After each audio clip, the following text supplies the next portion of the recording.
Hi, I'm Vivian Werewell, and I am a 4th grade student at Kristen McAuliffe. I've been bouncing around all week excited for this moment, and last night I could barely sleep. I remember the day that we heard that President Biden had won, and the whole neighborhood started celebrating. So when I heard you were coming, I really wanted to meet you. I adore you because you embrace change from my generation and the ones to come. I look up to you.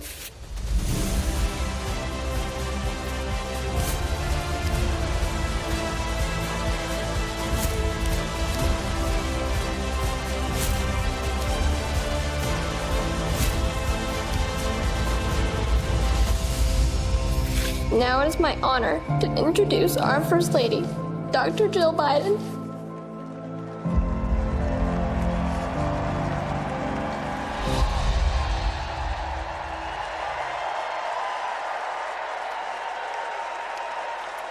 Please welcome First Lady of the United States, Jill Biden.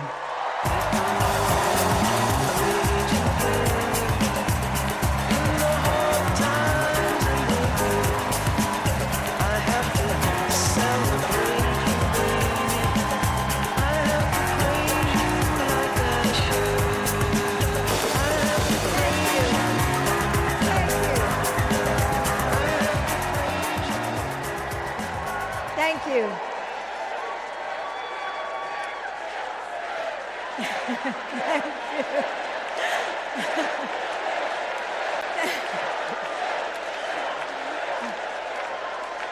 Thank you. Thank you so much. Love you too. Joe and I have been together for almost 50 years. And still, there are moments when I fall in love with him all over again. Like when I handed him our baby Ashley for the first time and saw the smile that lit up his face. Or on nights after an exhausting day working in the Senate, when he would read one more bedtime story just because the kids asked. When he stops on a rope line because he sees someone grieving who needs to know that everything is going to be all right one day. Or to encourage that child with a stutter to find the confidence she needs. Those moments when I'm reminded of all he's accomplished in the name of something bigger than himself. Receiving the Medal of Freedom with humility.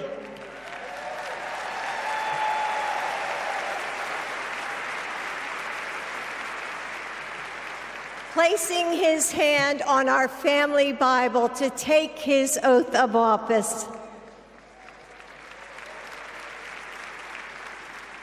And weeks ago, when I saw him dig deep into his soul and decide to no longer seek re-election and endorse Kamala Harris.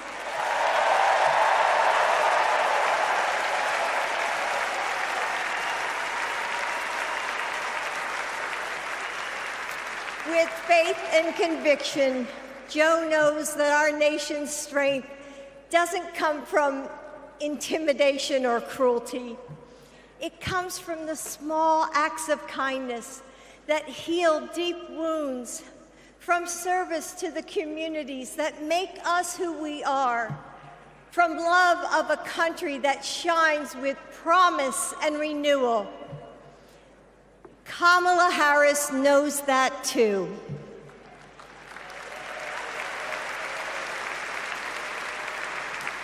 Our son, Beau, first worked with Kamala when he was Attorney General of Delaware. He told me at the dinner table one night, "Mom, she's special, someone to keep your eye on." And he was right. Joe and I know Kamala. We have seen her courage, her determination, and her leadership up close. Kamala and Tim, you will win.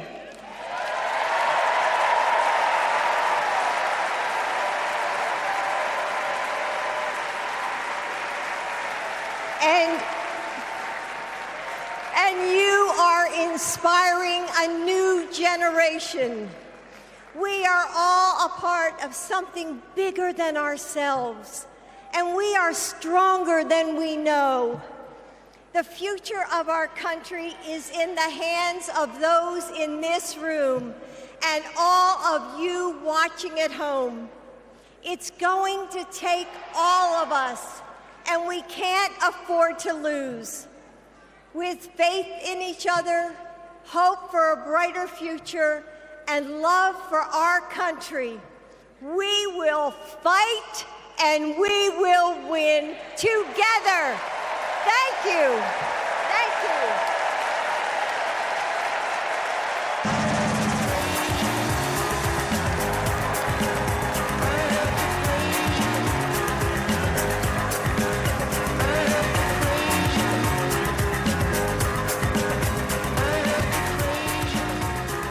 Please welcome first daughter, Ashley Biden.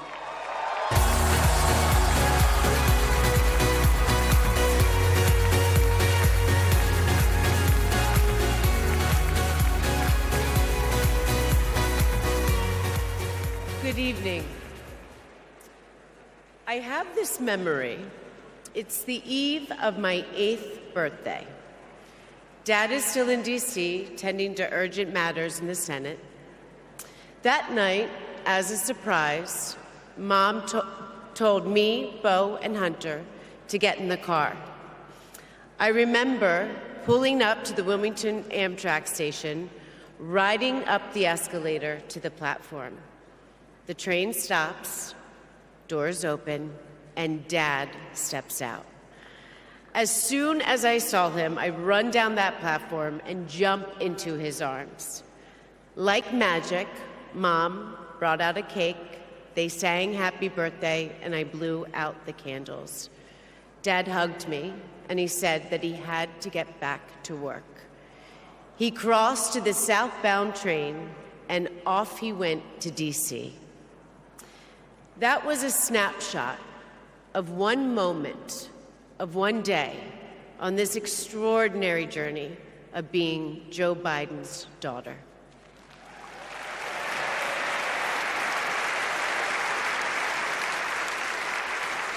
Joe Biden is the OG girl dad.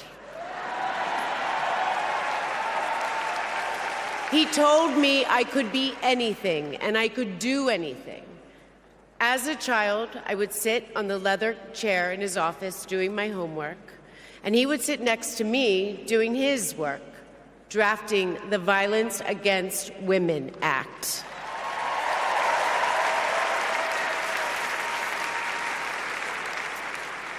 And he wasn't just a girl dad. I could see that he valued and trusted women.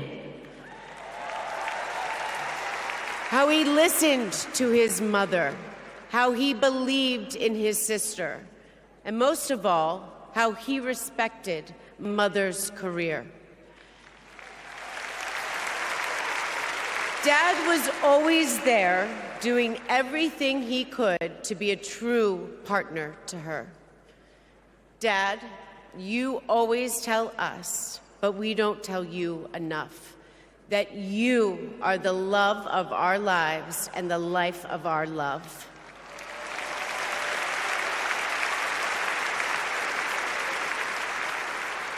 I had my wedding reception in my parents' backyard. At the time, my dad was vice president.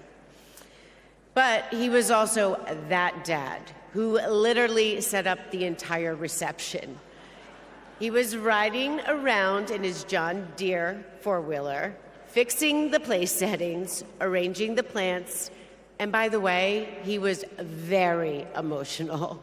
I thought that I would be a mess, but he was the one crying, and I was the one who had to comfort him.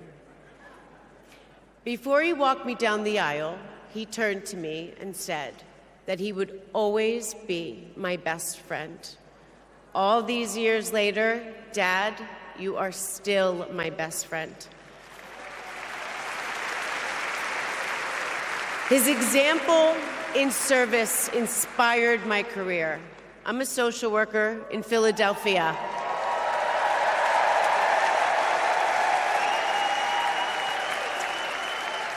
I support formerly incarcerated women as they heal from past trauma and they reclaim their lives.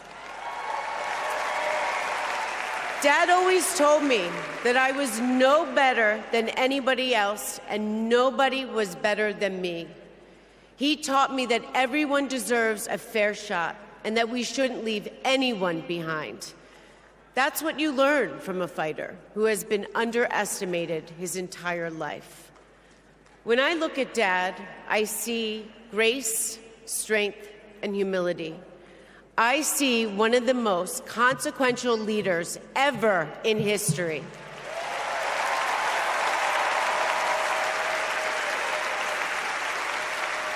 And I also know that he never stops thinking about you, about your dreams, about your dignity, about your opportunities, about your family. Dad knows that family is everything. When Hunter and I lost our brother Bo to cancer in 2015, the grief and the pain felt like it might never end. Dad had the capacity to step out of his own pain and absorb ours. And I know that Bo is here with us tonight, as he is always with us.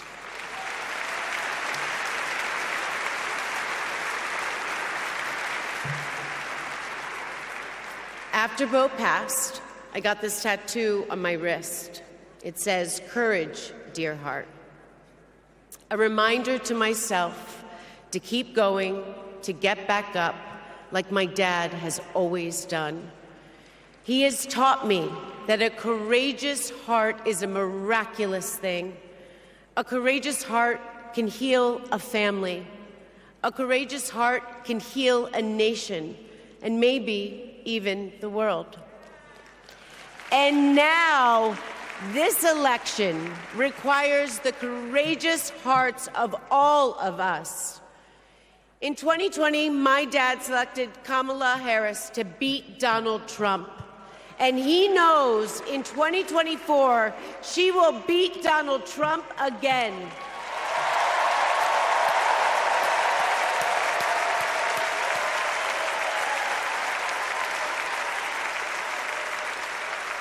So tonight, I am asking you, if you stood with us in 2020, call upon your courageous heart. Stand with us today. Work harder than you have ever worked before in your life. This is the fight of our lifetime. Our freedom, our democracy, our reproductive rights. All of this, all of it is on the ballot. And I know together we can do this because my dad helped show us the way. And now I would like to introduce my father, your 46th President of the United States, Joe Biden.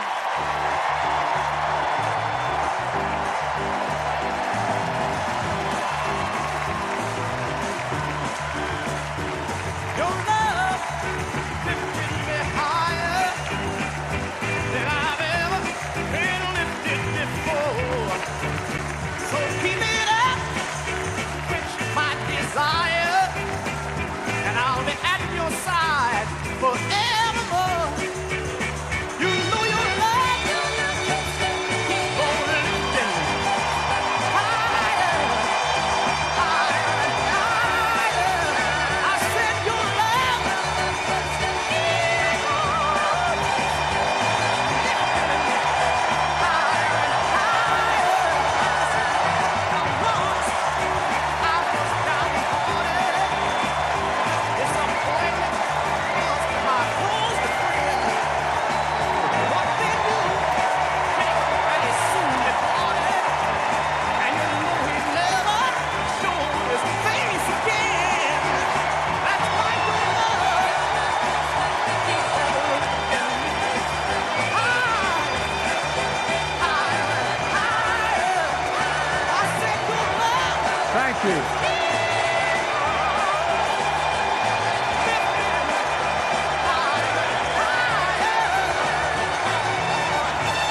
you, thank you, thank you.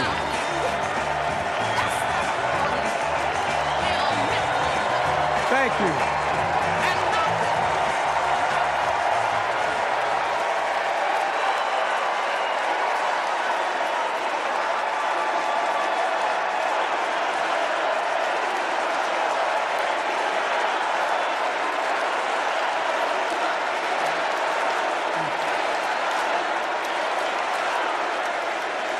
Thank you, thank you, thank you.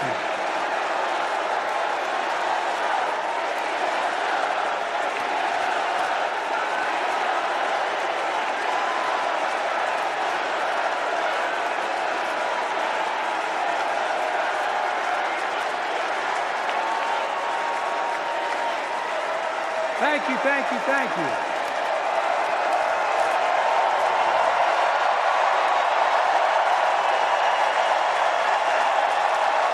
Thank you.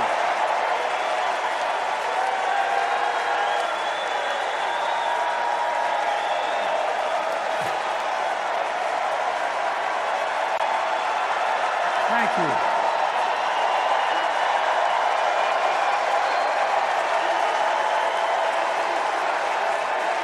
Thank you. I love you. Thank you.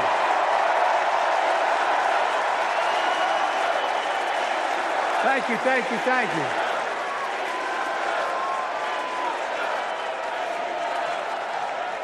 That was my daughter.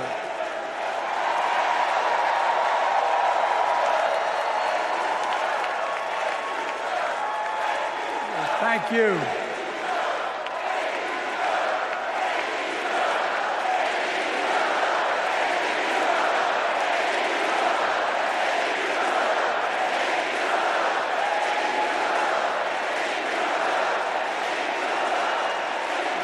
Thank you, thank you, thank you. Thank you. Thank you for so. I tell you what.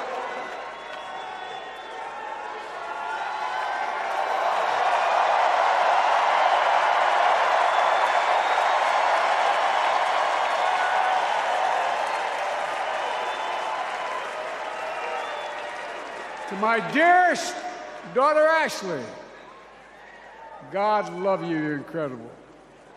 Thank you for that introduction and for being my courageous heart, along with Hunter and our entire family, and especially our rock, Jill.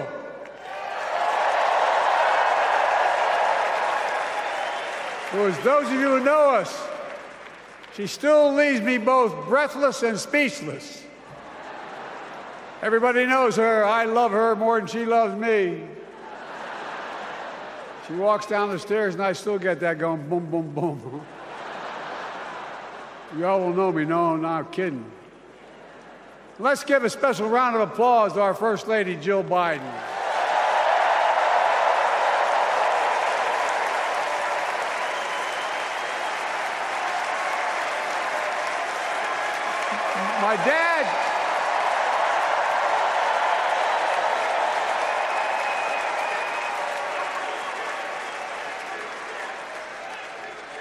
My dad used to have an expression, for real. He'd say, Joey, family is the beginning, the middle, and the end. And I love you all. Folks. And America, I love you.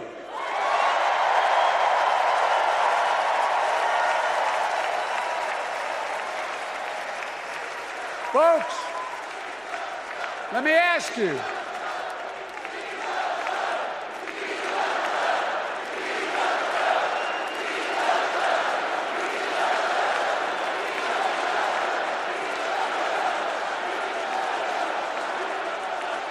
Let me ask you. Are you ready to vote for freedom?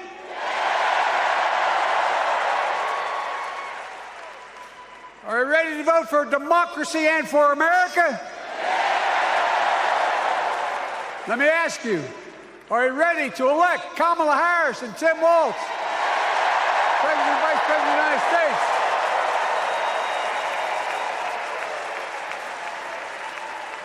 My fellow Democrats, my fellow Americans, nearly 4 years ago, in winter, on the steps of the Capitol, on a cold January day, I raised my right hand and I swore an oath to you and to God to preserve, protect, and defend the Constitution and to faithfully execute the office of the President of the United States. In front of me was the city surrounded by the National Guard. Behind me, a Capitol that 2 weeks before had been overrun by a violent mob. But I knew then, from the bottom of my heart, that I knew now, there is no place in America for political violence. None. You cannot say you love your country only when you win.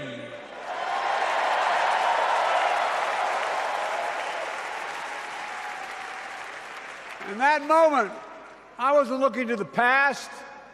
I was looking to the future. I spoke of the work at hand, the moment we had to meet.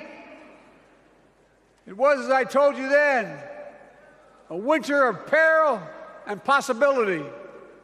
Of peril and possibility.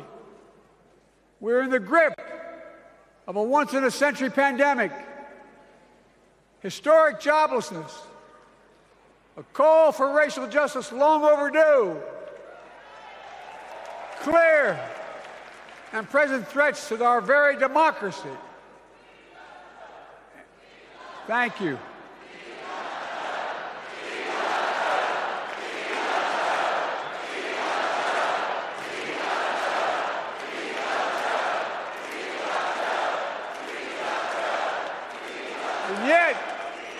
And yet I believed then, and I believe now, that progress was and is possible. Justice is achievable. And our best days are not behind us, they're before us.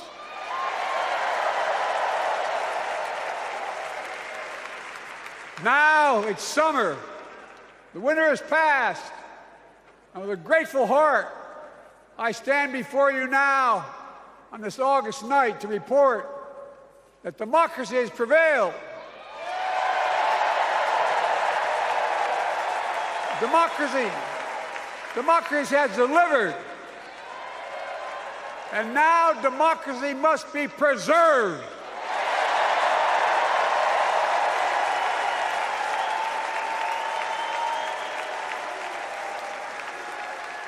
You've heard me say it before. We're facing an inflection point.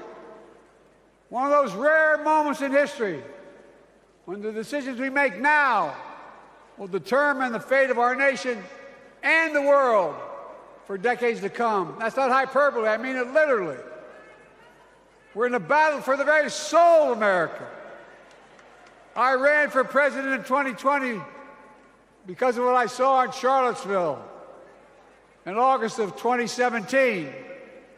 Extremists coming out of the woods, carrying torches, their veins bulging from their necks, carrying Nazi swastikas, and chanting the same exact anti-Semitic bile that was heard in Germany in the early 30s.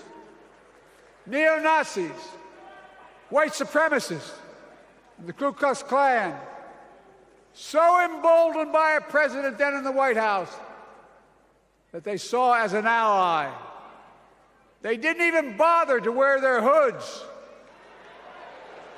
Hate was on the march in America.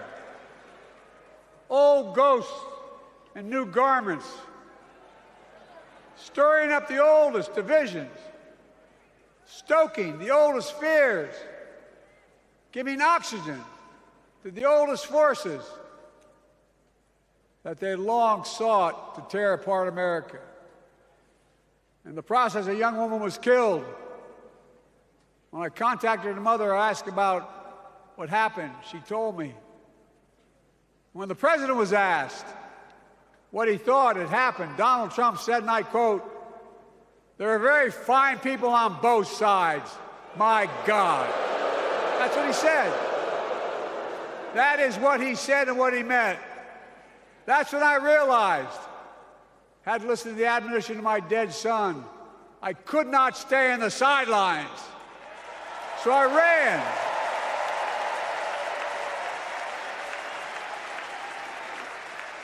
Because I had no intention of running again.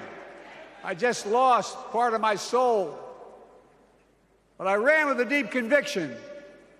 In America, I know and believe in an America where honesty, dignity, decency still matter. An America where everyone has a fair shot and hate has no safe harbor.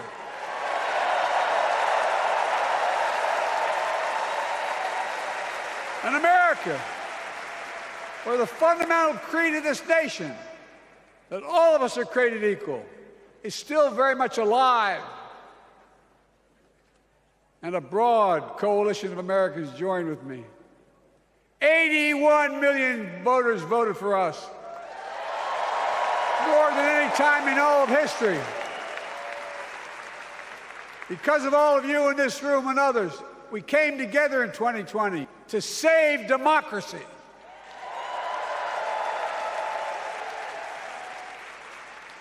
As your president, I've been determined to keep America moving forward, not going back, to stand against hate and violence in all its forms, to be a nation where we not only live with but thrive on diversity, demonizing no one, leaving no one behind, and becoming the nation that we profess to be. I also ran to rebuild the backbone of America, the middle class.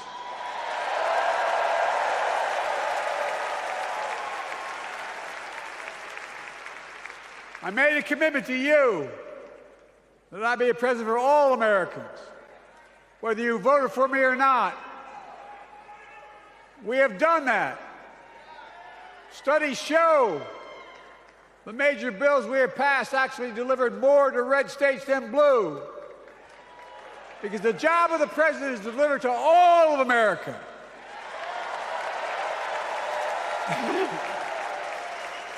Because of you, and I'm not exaggerating, because of you, we've had one of the most extraordinary 4 years of progress ever, period. When I say we, I mean Kamala and me. Just think about it. COVID no longer controls our lives. We've gone from economic crisis to the strongest economy in the entire world. Record 16 million new jobs. Record small business growth. Record high stock market. Record high 401ks. Wages up and inflation down, way down, and continuing to go down.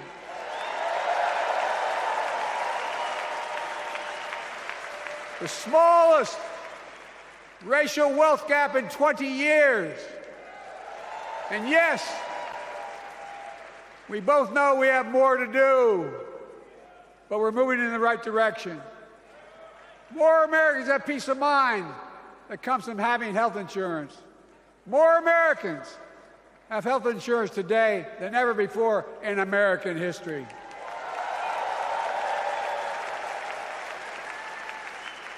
And after, as a young senator beginning to fight for 50 years to give Medicare the power to negotiate low prescription drug prices, we finally beat Big Pharma.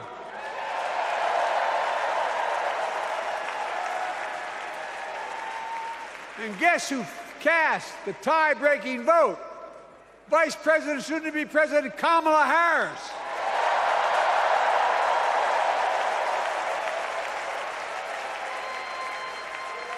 And now it's the law of the land. Instead of paying $400 a month for insulin, seniors with diabetes will pay $35 a month. The law we passed already includes, starting in January, every senior's total prescription cost can be capped at $2,000 no matter how expensive the drugs they have. And what we don't focus on, and our Republican friends don't seem to understand, our reforms don't just save seniors money, they save the American taxpayers money. You know what we just passed saved? It saved $160 billion over the next decade. That's not hyperbole. It's because Medicare no longer has to pay those exorbitant prices to the big pharma. But look, well, thank you, Kamala, too. Look, folks, how can we have the strongest economy in the world without the best infrastructure in the world? Donald Trump promised Infrastructure Week every week for 4 years, and he never built a damn thing.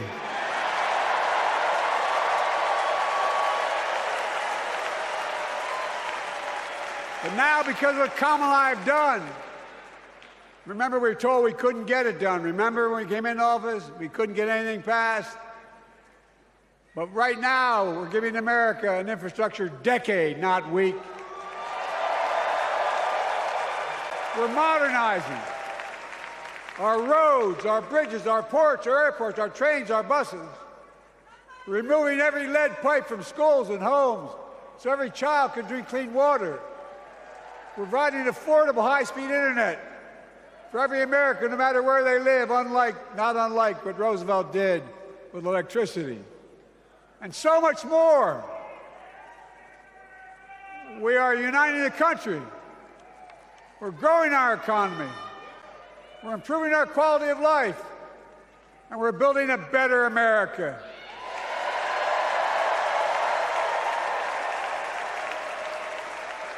Because that's who we are. How can we be the strongest nation in the world without leading the world in science and technology? After years of importing 90% of our semiconductor chips from abroad, which America invented those chips, our Chips and Science Act meant that private companies from around the world are now investing literally tens of billions of dollars to build new chip factories right here in America.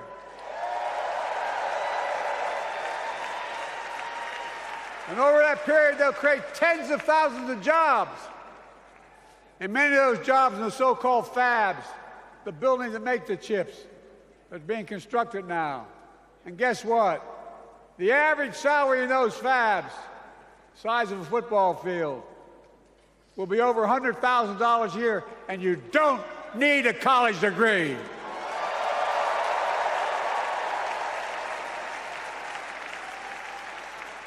Because of you and so many electeds out there, American manufacturing is back. Where the hell did it say we wouldn't lead the world in manufacturing? 800,000 new manufacturing jobs.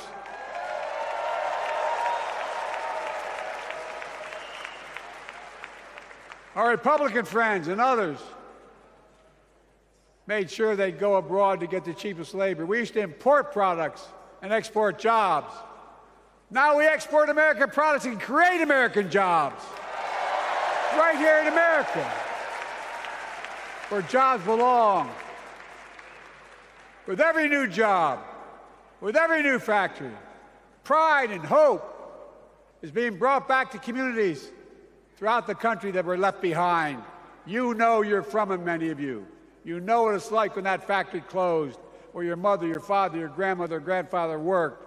And now you're back, providing once again, proving that Wall Street didn't build America, the middle class built America, and unions built the middle class.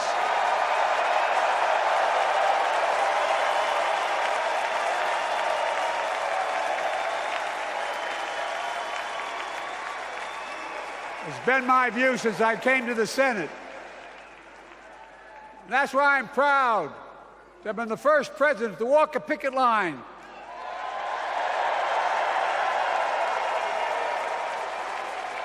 And be labeled the most pro-union president in history, and I accept it.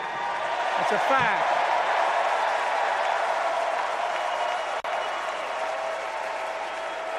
Because when unions do well, we all do well.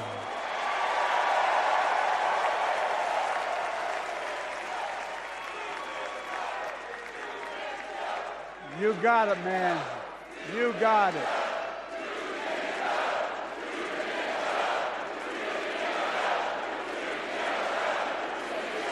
I agree. I'm proud. Look, remember he told we couldn't get anything done because we couldn't get anything done in the Congress? Well, with your support, we passed the most significant climate law in the history of mankind.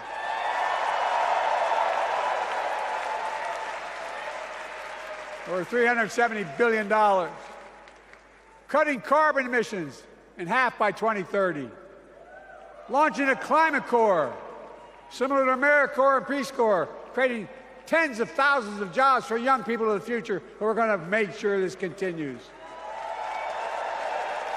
Creating hundreds of thousands of jobs in clean energy for American workers, including the IBEW installing 500,000 charging stations all across America. And in the process, reducing carbon emissions. And we're seeing it. We're seeing to it that the first beneficiaries of environmental initiatives are those fence-line communities that have been smothered by the legacy of pollution.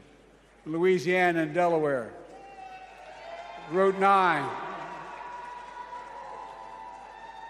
All the factories, all those chemical factories are right next to the poorest neighborhoods. They're the ones we're going to bring back.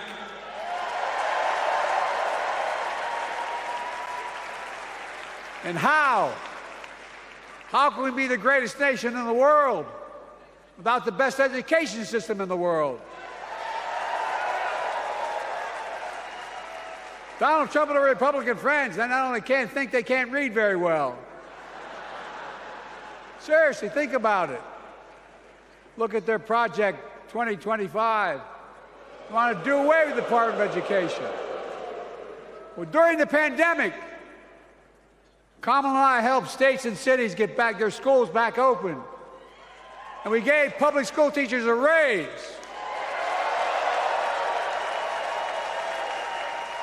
We created apprenticeships with businesses and communities, putting students on a path to a good paying job, whether or not they go to college.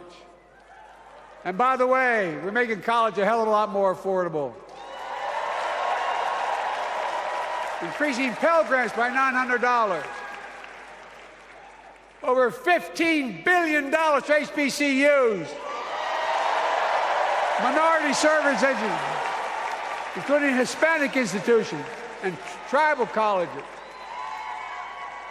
We kept our commitment to provide more student relief than ever by lifting the burden of helping millions of families so they could get married, start a family, buy a home, and begin to build family wealth and contribute to the community and grow our economy. It's not costing us, it's creating more wealth. We've fundamentally transformed how our economy grows, from the middle out and the bottom up instead of the top down. You know, my dad used to say there wasn't a whole hell of a lot to drop down on my kitchen table at the end of the month. I come from a basic middle-class family, 3-bedroom house, 4 kids, a grandpa living with us, decent neighborhood, but never a penny to spare. And look, that top-down notion never worked. A lot of Democrats didn't think it worked, thought it worked, but it doesn't. And when we did all that, what we've done, everybody can do well. Everybody.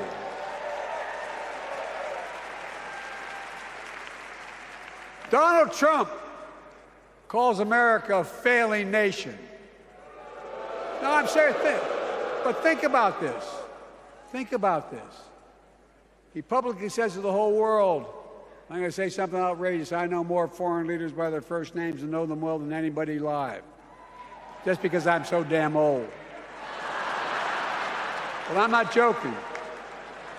Think of the message he sends around the world when he talks about America being a failing nation. He says we're losing.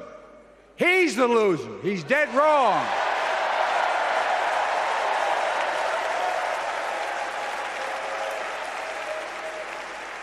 Many of you are very successful people who travel the world.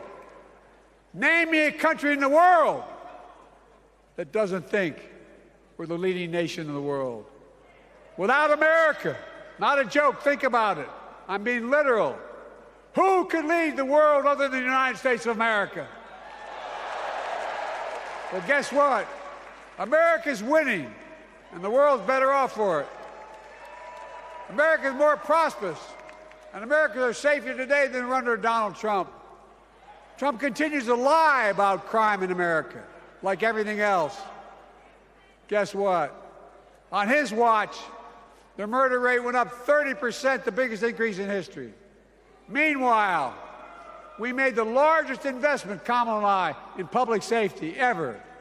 Now, the murder rate is falling faster than any time in history.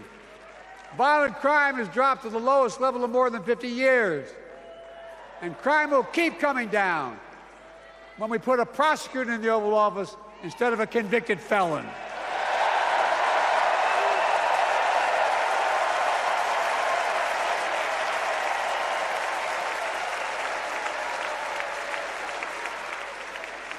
And folks, the distinguished senator from the C Senate from California and I passed the first ban on assault weapons. And guess what? It worked. If we care about public safety, we need to prevent gun violence. And what makes me ashamed when I travel the world, which I do, more children in America are killed by a gunshot than any other cause in the United States. More die from a bullet than cancer, accidents, or anything else in the United States of America. My God. That's why Kamala and I are proud. We beat the NRA when we passed the first major bipartisan gun safety law in 30 years.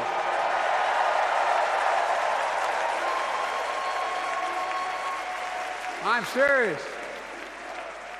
That comes from here. And now it's time to ban assault weapons again. And demand universal background checks.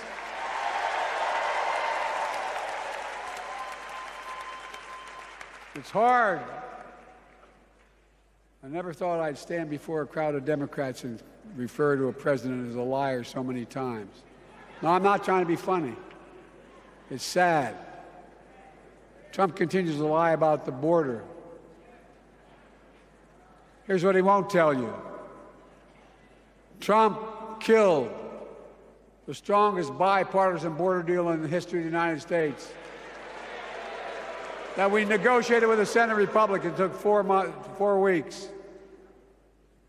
Once it passed, and they acknowledged the most expansive border change in American history, he called senators to say, don't support the bipartisan bill, because he said it would help me politically and hurt him politically.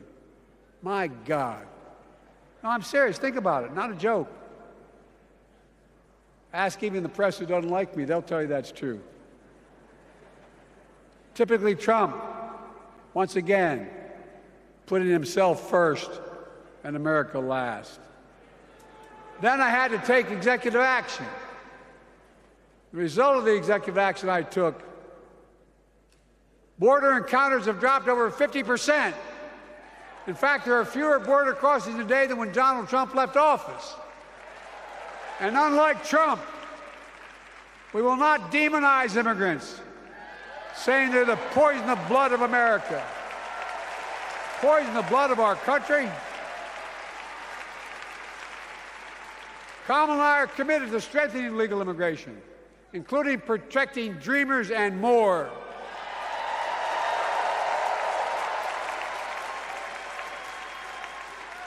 And here's what else I believe in: protecting your freedom to vote, your freedom to love who you love,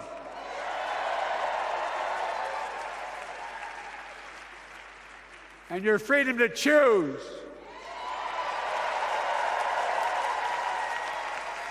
In its decision overturning Roe v. Wade, as you heard earlier tonight, the United States Supreme Court majority wrote the following, quote, "Women are not without electoral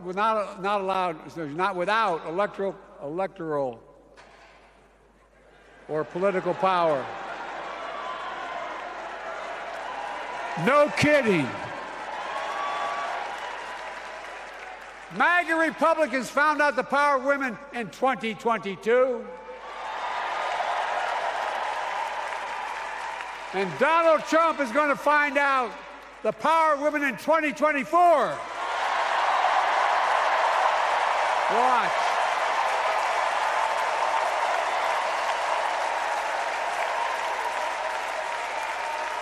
And where Trump and his mega Republican right-wingers seek to erase history, we Democrats continue to write history and make more history. I'm proud to have kept my commitment to appoint the first black woman in the United States Supreme Court.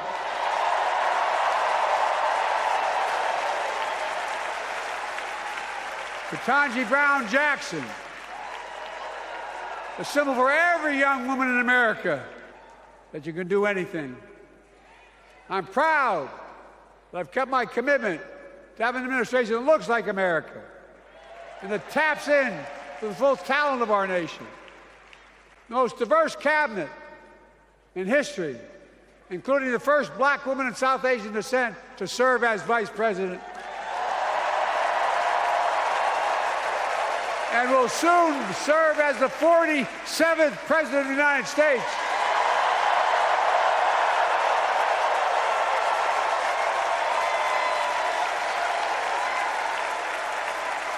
She is good. Look. Thank you, Kamala.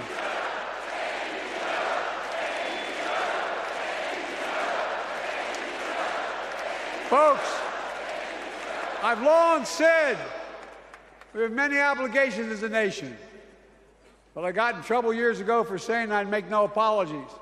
We have only one truly sacred obligation: to prepare and equip those we send to war and care for them and their families when they come home and when they don't. That's why I'm so proud to have written and signed the PACT Act, one of the most significant laws ever, helping veterans and their families exposed to toxic materials like burn pits in Agent Orange. I was around during the Vietnam War.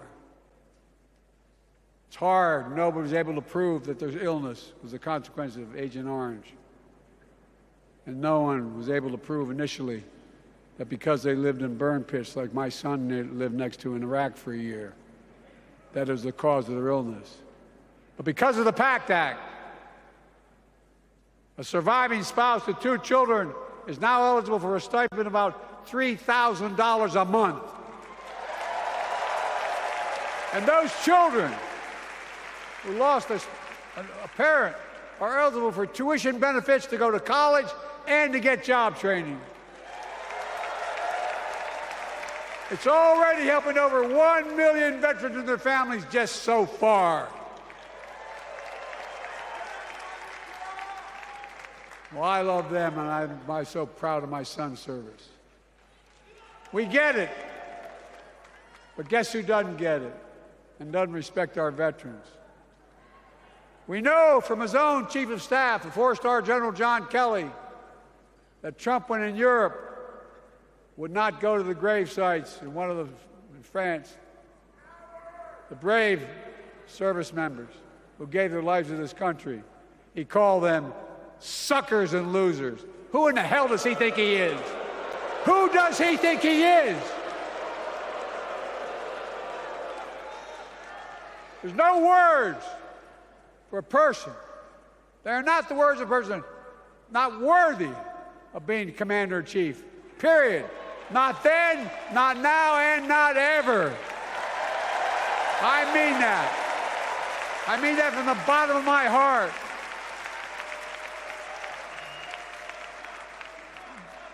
Just as no commander-in-chief should ever bow down to a dictator, the way Trump bows down to Putin.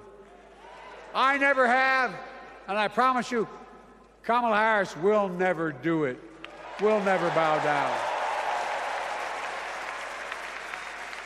When Trump left office, Europe and NATO was in tatters. Not a joke. America First doctrine changed our whole image in the world. Well, they gave the hours, about 190 hours sum total, than my counterparts or heads of state in Europe to strengthen NATO. We did. We united Europe like it hadn't been united for years, adding Finland and Sweden to NATO. 10 days before he died, Henry Kissinger called and said, not since Napoleon has Europe not looked over their shoulder at Russia with dread until now. Until now. Well, guess what? Putin thought he'd take Kyiv in 3 days. 3 years later, Ukraine is still free.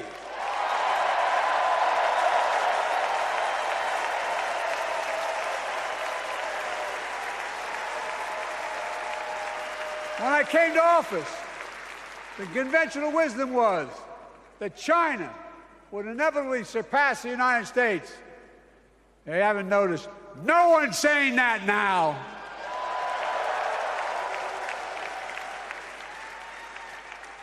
And we'll keep working to bring hostages home and end the war in Gaza and bring peace and security in the Middle East.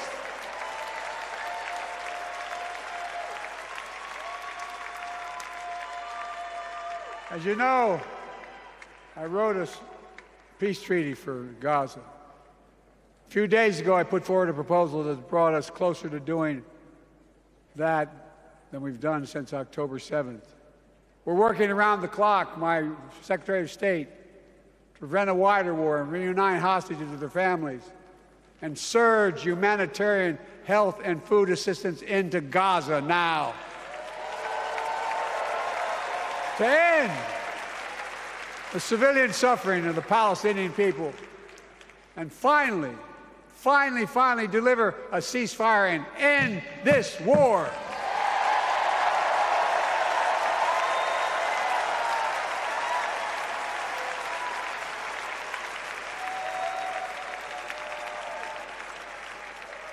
Those protesters out in the street, they have a point. A lot of innocent people are being killed on both sides. Just as we worked around the clock to bring home wrongfully detained Americans and others from Russia in one of the most complicated swaps in history, but they're home.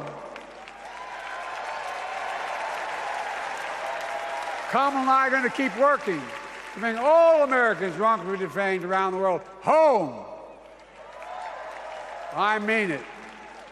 Folks, I've got 5 months left in my presidency. I've got a lot to do. I intend to get it done.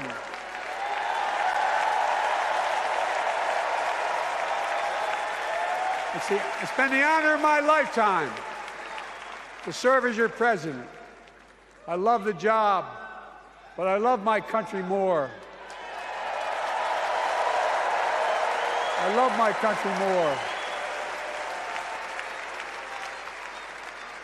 And all this talk about how I'm angry at all those people who said I should step down, that's not true.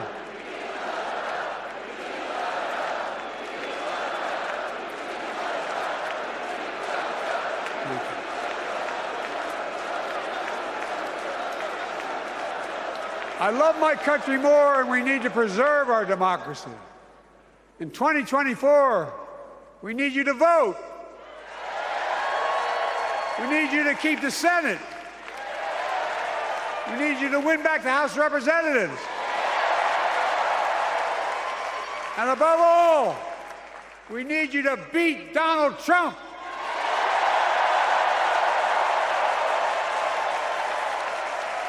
And elect Kamala and Tim President and Vice President of the United States of America. Look, they'll continue to lead America forward, creating more jobs, standing up for workers, growing the economy, lower the cost to American families so they just have a little more breathing room. We've made incredible progress, but we have more work to do. And Kamala and Tim will continue to take on corporate greed and bring down cost of food. They'll keep taking on Big Pharma, making insulin $35 a month, not just for seniors, but for everyone in America. And capping prescription drug costs at a total of $2,000, not just for seniors, but for everyone. And folks, that's going to save America again tens of billions of dollars. Folks, they'll make housing more affordable, building 3 million new homes, providing $25,000 down payment assistance for the first-time home buyer, more than the 10 we approved. Donald Trump wants a new tax on imported goods, food, gas, clothing, and more. You know what that will cost the average family, according to the experts? $3,900 a year in a tax. No, it's a fact. Kamala and Tim will make the child care tax credit permanent.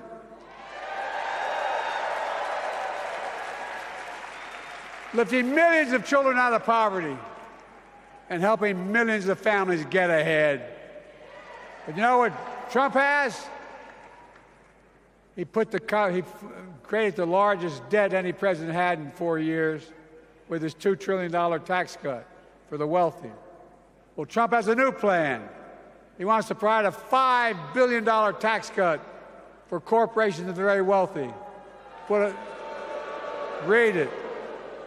Put us further in debt. And folks,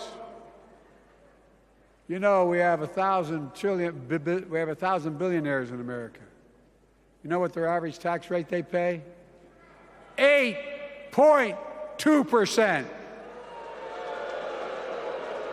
If we just increase their taxes we proposed to 25%, which isn't the highest tax rate even, it would raise $500 billion new dollars over 10 years. They'd still be very wealthy. Look, Kamala and Tim are going to make them pay their fair share. They'll protect Social Security and Medicare. Trump wants to cut Social Security and Medicare. Kamala and Tim will protect your freedom. They'll protect your your right to vote. They'll protect your civil rights. And you know Trump will do everything to ban abortion nationwide. Oh, he will. You know Kamala and Tim will do everything they possibly can. That's why you have to elect a Senate and a House to restore Roe v. Wade.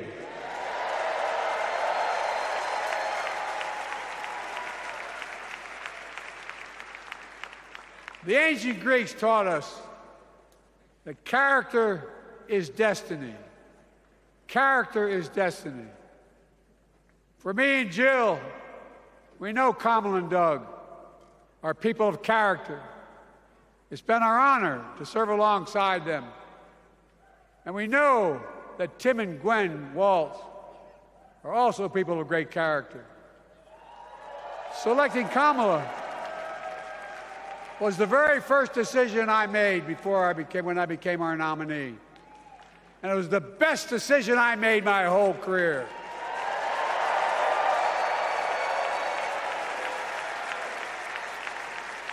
We've not only gotten to know each other, we've become close friends. She's tough, she's experienced, and she has enormous integrity, enormous integrity. Her story represents the best American story. And like many of our best presidents, she was also vice president. That's a joke.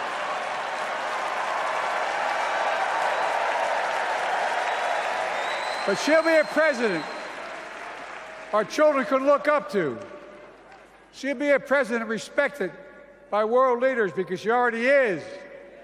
She'll be a president we can all be proud of. And she will be an historic president who puts her stamp on America's future.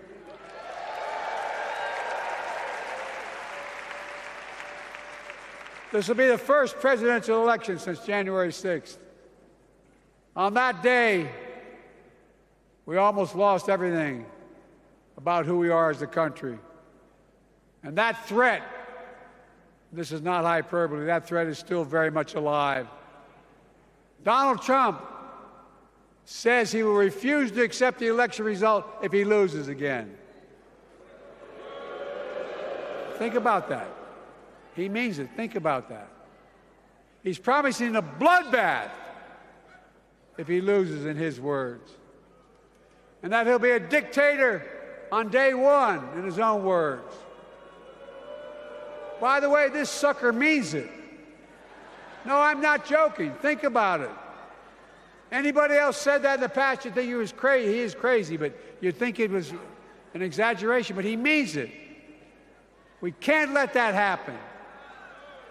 Folks, all of us carry a special obligation. Independents, Republicans, Democrats. We saved democracy in 2020, and now we must save it again in 2024.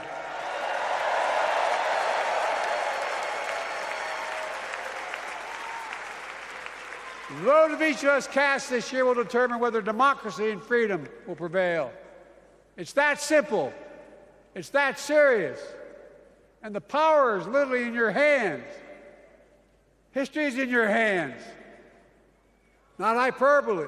It's in your hands. America's future is in your hands. Let me close with this. Nowhere else in the world could a kid with a stutter and modest beginnings in Scranton, Pennsylvania, and Claymont, Delaware, grow up to sit behind the resolute desk in the Oval Office.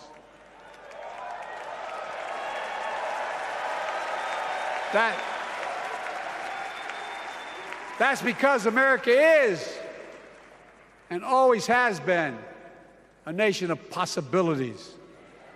Possibilities. We must never lose that. Never. Kamala and Tim understand that this nation must continue to be a place of possibilities, not just for the few of us, but for all of us. So join me in promising your whole heart to this effort, and where my heart will be. I promise I'll be the best volunteer Harris and Walsh has Cam ever seen.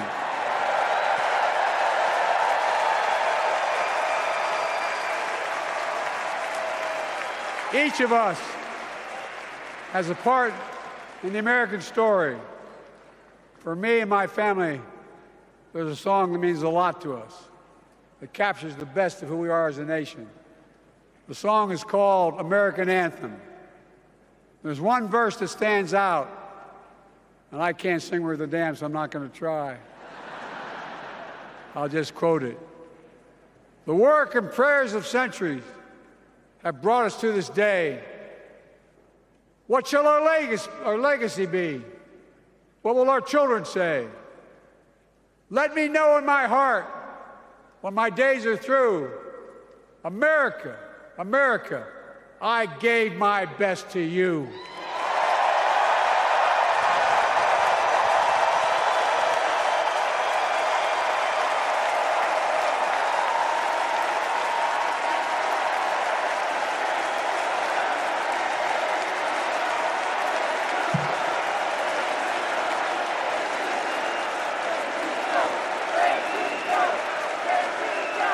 I made mistakes in my career, but I gave my best to you.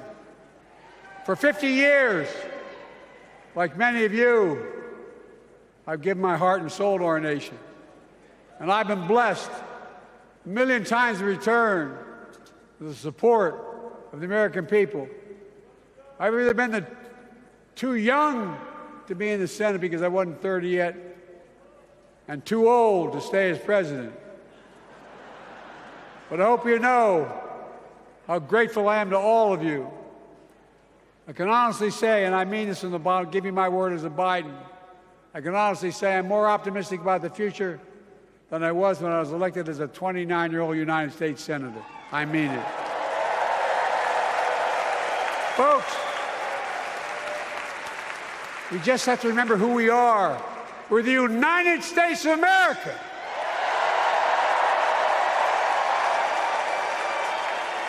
And there's nothing we cannot do when we do it together. God bless you all, and may God protect our troops.